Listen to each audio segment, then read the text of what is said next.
He thought he controlled everything, every street, every whisper, every secret. Until a sound from the corner of his mansion shattered his empire of lies. The maid's toddler had spoken, and what the child revealed would change everything. In the dimly lit halls, the mafia boss moved silently, fury boiling beneath his composed exterior. His fiancée, his partner in life and in power, stood red-handed, caught in the act of cruelty no one expected. For a single terrifying moment, time froze. The child's innocent words echoed louder than any gunshot, louder than any threat. And in that instant, the mafia boss realized loyalty, betrayal, and the darkest secrets were closer than he ever imagined, because when the innocent speak, even the most powerful man cannot ignore the truth. The mansion was quiet, but the silence was heavy, thick with secrets that had been simmering for years. Antonio Moretti, the undisputed mafia boss of the city, moved through the halls with calculated steps, his black Italian leather shoes barely making a sound on the polished marble floors. Every corner of the estate had been built to intimidate, to protect, and to conceal. But even in the fortress of his own making, betrayal had a way of creeping in unnoticed. For years, his fiancée, Isabella, had appeared loyal, elegant, and impeccably poised. To outsiders, she was the perfect partner to a man like Antonio, a symbol of power and refinement. But Antonio had always known that appearances could deceive. Still, he never imagined the extent of deception until the night the truth came crashing into his life. It began innocuously enough. Little Luca, the maid's 3-year-old son, had been unusually quiet that evening, hiding behind his mother's legs as she scrubbed the marble floor in the main hall. Antonio had heard about the child before, how innocent eyes often caught things grown men would not, but he had never paid much attention. Children, after all, were fragile distractions in a world governed by power and violence, until Luca spoke. "Miss Bella hurts Mummy," he whispered, his small voice trembling in a way that made the room feel colder than the winter wind outside. Antonio froze mid-step, a chill running down his spine. Every instinct honed from decades in the underworld screamed that he needed to investigate, now. He approached the room, his presence immediately commanding. The fiancée, Isabella, looked up, her perfect mask cracking ever so slightly. She was red-faced, not from exertion, but from being caught.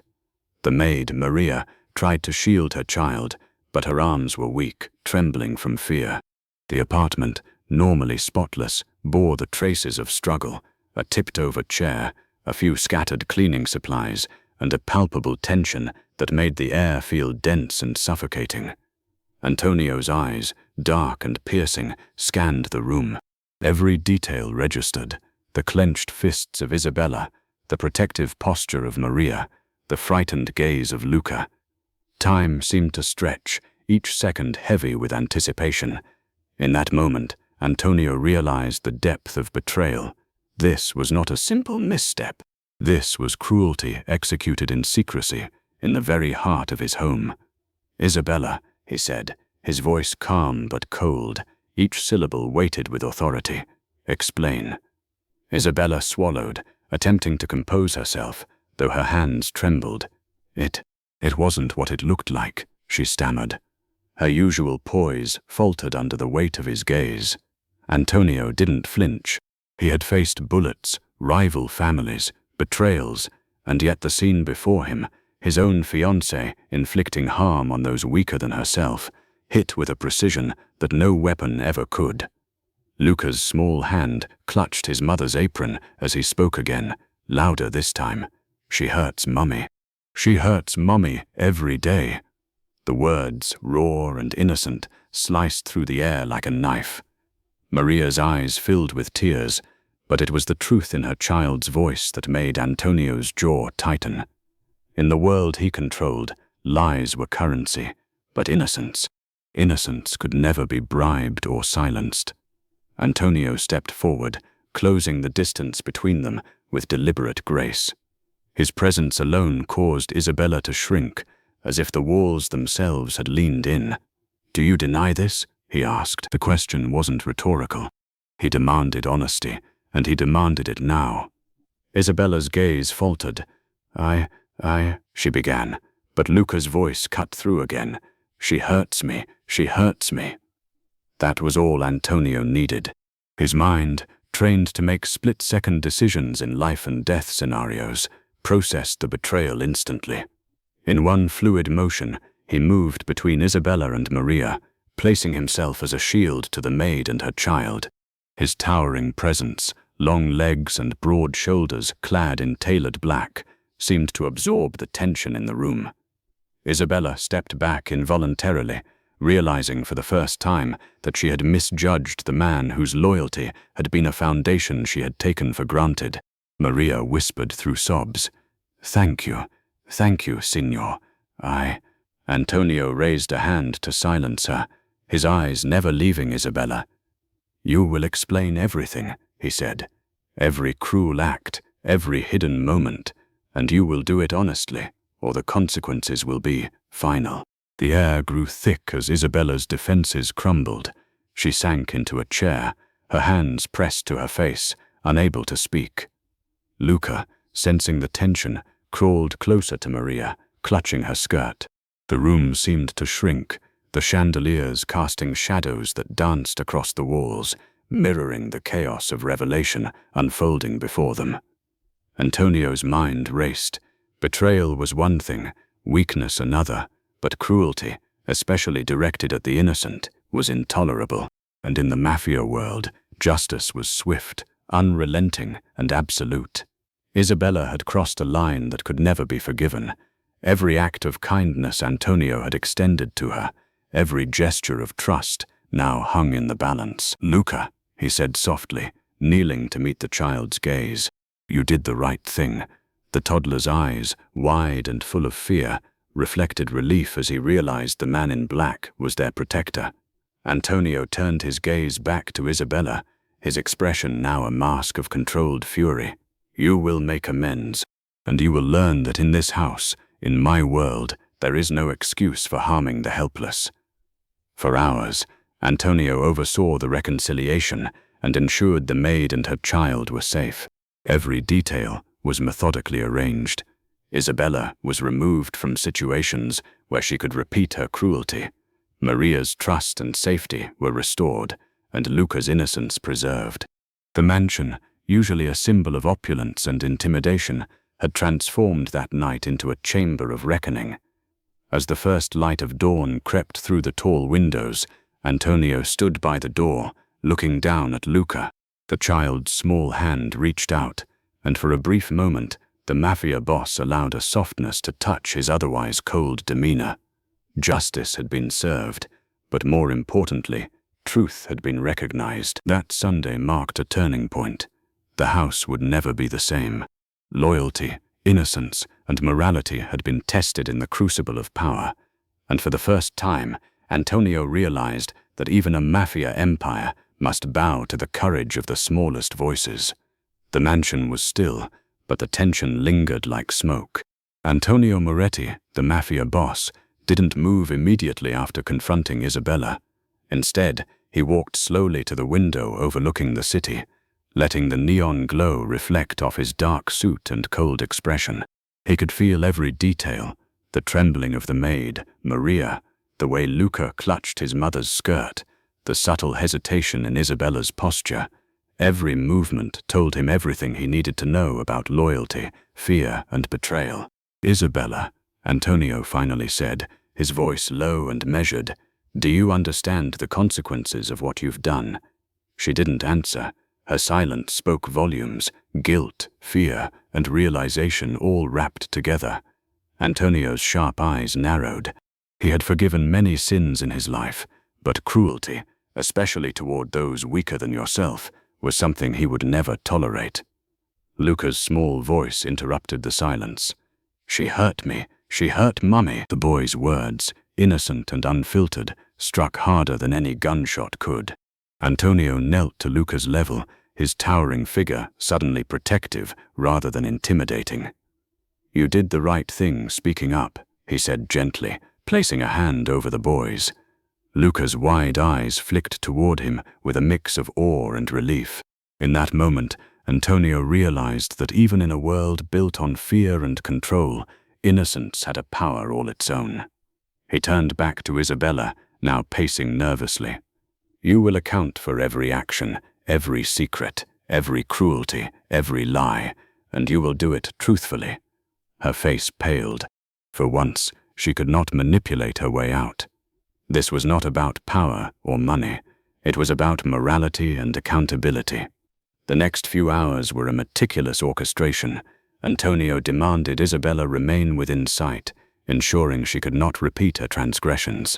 Maria and Luca were placed in a safe wing of the mansion, away from her influence. Antonio personally checked every room and corridor, ensuring the child and maid were protected. The mansion, usually a symbol of wealth and intimidation, had been transformed into a controlled environment of justice and restoration. While supervising Isabella, Antonio's thoughts raced. He had built his empire on fear and precision, yet it was a child's innocent words that had triggered a confrontation he could not have predicted. The power he wielded had always been measured, calculated, and cold. But today, a single truth had cut through layers of deception. In the mafia world, control was absolute, but morality, even in his realm, still had its consequences. Isabella, realizing the full weight of Antonio's scrutiny, attempted to speak. "Antonio, he silenced her with a raised hand. "Every word you say now is accounted for. Any attempt at manipulation will be met with consequences you cannot evade." Her lips trembled, unable to form the excuses or lies she had relied on for so long. For the first time, she was stripped of her power. Meanwhile, Luca clung to his mother, peeking occasionally from behind her. Antonio's gaze softened slightly toward the child. "You are safe," he murmured. "No one will harm you here again." He rose, towering over both women, and his expression hardened once more. "And anyone who attempts to interfere with this household will regret it." There was no threat, only a promise backed by the unshakable reputation of a man who had survived countless betrayals and assassinations. As the day wore on, Antonio summoned his trusted lieutenants to the estate. They observed the aftermath of the confrontation, ensuring Isabella understood her new boundaries.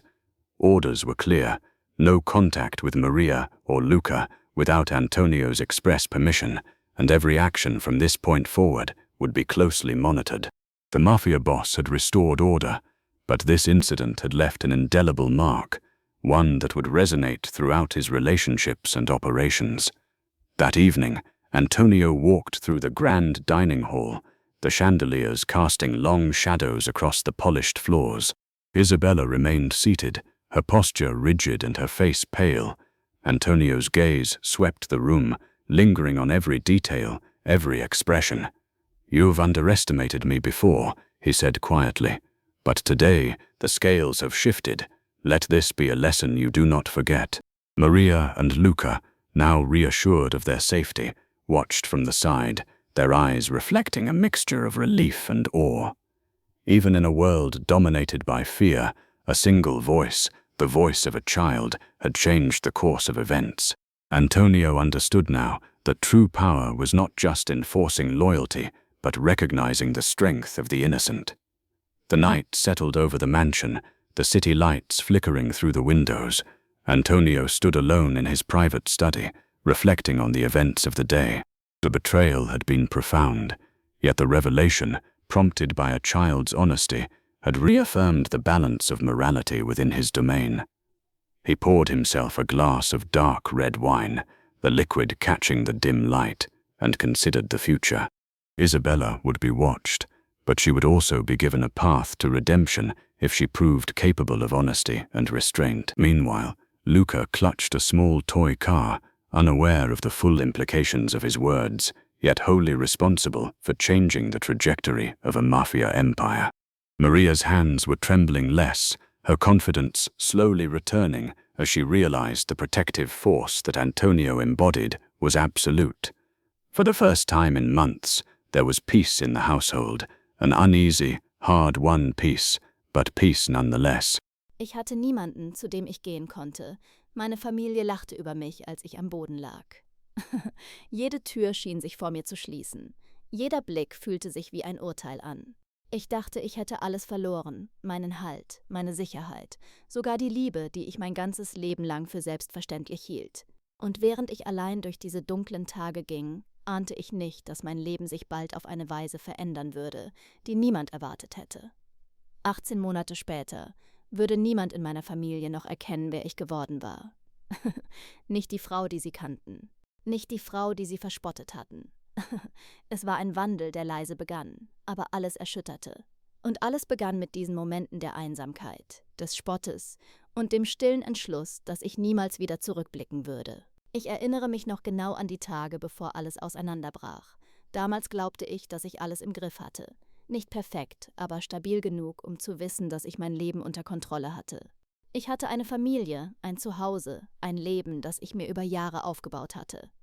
Ich dachte, dass nichts, was kommen würde, mich je so treffen könnte, dass ich es nicht ertragen würde. Mein Name ist Emilia, ich bin 35 Jahre alt. Ich lebte mit meiner Familie in einem kleinen, aber gemütlichen Haus am Stadtrand. Ein Haus voller Erinnerungen, voller Momente, die ich gesammelt hatte. Geburtstage, Weihnachten, kleine alltägliche Rituale, die mein Leben zusammenhielten. Doch ich wusste nicht, dass all das nur eine Fassade war. Eine dünne Hülle, die sich jeden Moment auflösen konnte. Ich hatte immer geglaubt, dass Familie die größte Stärke ist, die ein Mensch haben kann. Dass Kinder einen niemals fallen lassen, egal wie schwer das Leben ist. Dass Liebe die Kraft ist, die alles hält. Aber an diesem Tag erkannte ich, wie zerbrechlich diese Illusion war. Es begann schleichend. Kleine Kommentare, die abwertend waren, kaum merklich, wenn man sie in der Routine übersah. Spätestens als ich keine Unterstützung mehr fand, als ich sie am dringendsten brauchte, verstand ich die Realität. Meine Familie lachte, als ich ihnen von meinen Schwierigkeiten erzählte. Nicht aus Bosheit, nein, es war Spott, der sich in Lachen versteckte. Ein Lachen, das mir den Boden unter den Füßen wegzog. Ich hatte niemanden, zu dem ich gehen konnte. Niemanden, der mich ernst nahm. Niemanden, der mir wirklich zuhörte. Und trotzdem überlebte ich. Jeden Tag, jede Stunde.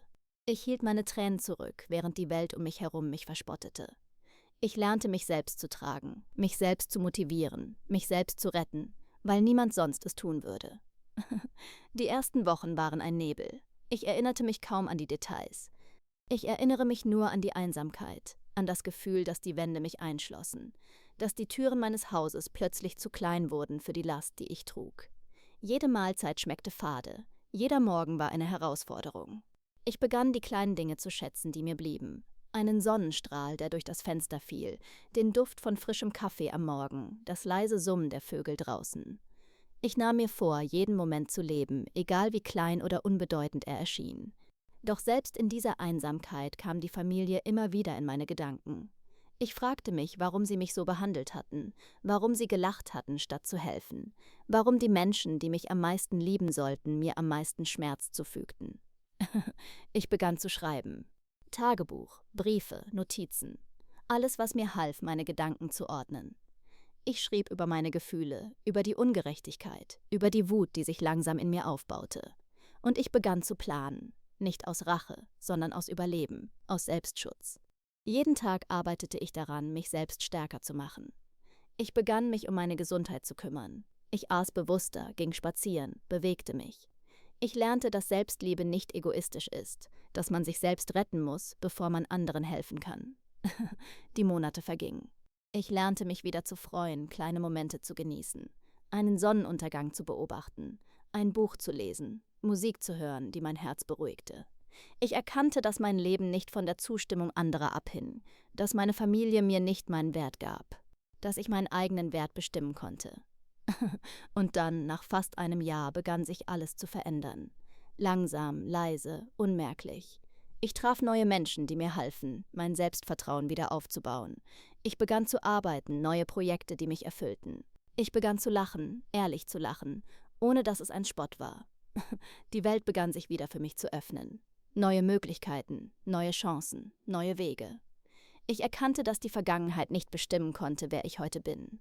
Dass ich selbst bestimmen konnte, welche Richtung mein Leben nimmt. Die ersten Veränderungen bei meiner Familie bemerkte ich kaum. Ein kurzer Blick, ein stilles Erstaunen, wenn sie mich trafen und nicht wiedererkannten. Die gleiche Person, aber anders, stärker, selbstbewusster, unabhängiger. 18 Monate nach dem Tag, an dem sie mich verspottet hatten, standen sie wieder vor mir. Die Gesichter, die einst über mich gelacht hatten, blickten nun überrascht, fast sprachlos. Sie erkannten nicht die Frau, die sie zurückgelassen hatten. Sie erkannten nicht, wie sehr ich mich verändert hatte, wie sehr ich mich selbst gefunden hatte. In diesen Momenten verstand ich, dass ihr Spott, ihr Lachen, ihre Gleichgültigkeit mich nicht zerstört hatten. Sie hatten mich nur gezwungen, die Stärke zu finden, die schon immer in mir war. Ich habe gelernt, dass wahre Stärke nicht von anderen kommt. Sie kommt von innen. Sie kommt von den Entscheidungen, die man trifft, wenn niemand zusieht, wenn niemand glaubt, wenn die Welt einem den Rücken kehrt. Heute lebe ich mein Leben nach meinen eigenen Regeln. Ich bin unabhängig, selbstbewusst, stark. Ich habe meine Träume wieder aufgenommen, meine Ziele neu definiert, meine Freude wiedergefunden. Und meine Familie? Sie mussten erkennen, dass sie mich unterschätzt hatten, dass sie mich nicht kontrollieren oder definieren konnten. Dass meine Stimme, mein Leben, meine Entscheidungen allein mir gehören. Dieses Jahr hat mich gelehrt, dass Schmerz nur vorübergehend ist, dass Isolation die Seele nicht bricht, sondern formt und dass man niemals seine eigene Stärke unterschätzen darf. Denn egal wie sehr andere einen belächeln oder abwerten, man selbst hält den Schlüssel zu seinem eigenen Leben. Ich sitze heute oft auf meiner Veranda, sehe die Sonne untergehen und spüre das Leben, das mir gehört.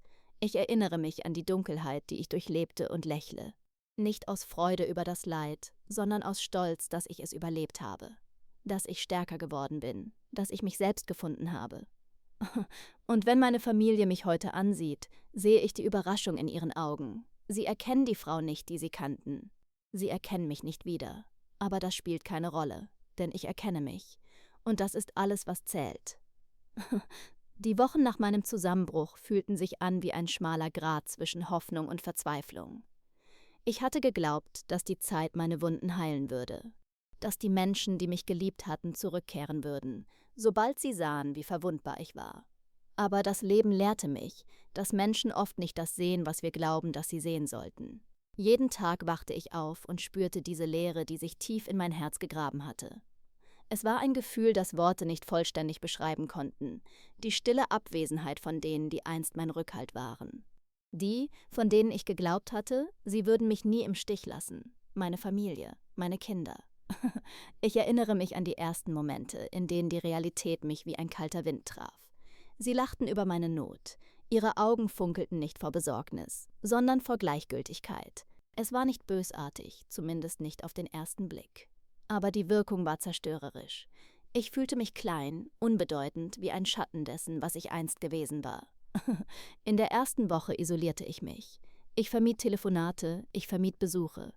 Ich wollte keinen Spott hören, keine flachen Worte, keine falsche Fürsorge. Ich beobachtete mein eigenes Leben, als wäre ich eine Fremde darin.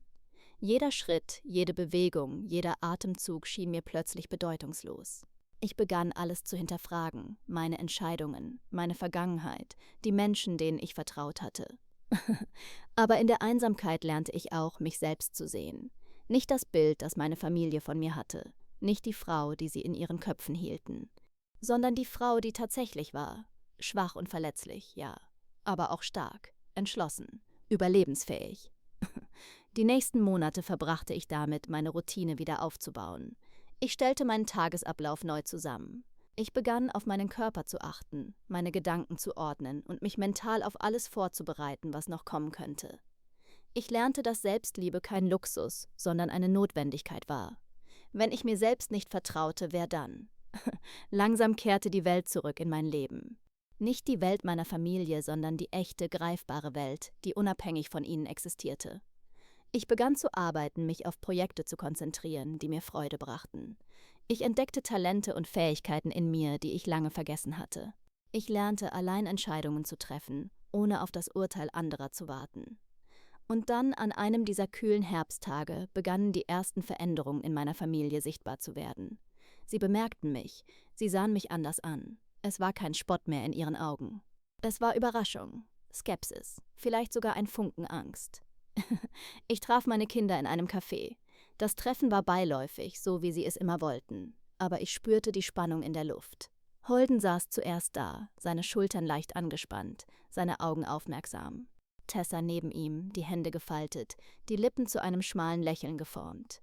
Das Heel schwieg wie immer, beobachtete, analysierte, wartete. »Emilia, du siehst anders aus«, sagte Holden schließlich, fast leise. Sein Ton war nicht beleidigend, aber er war überrascht. Wirklich überrascht. »Anders?« fragte ich. Ich lächelte schwach, wissend, dass er nicht nur mein Aussehen meinte. »Stärker, selbstbewusster, verändert«, sagte er. Tessa nickte zustimmend. »Es ist schwer zu erklären.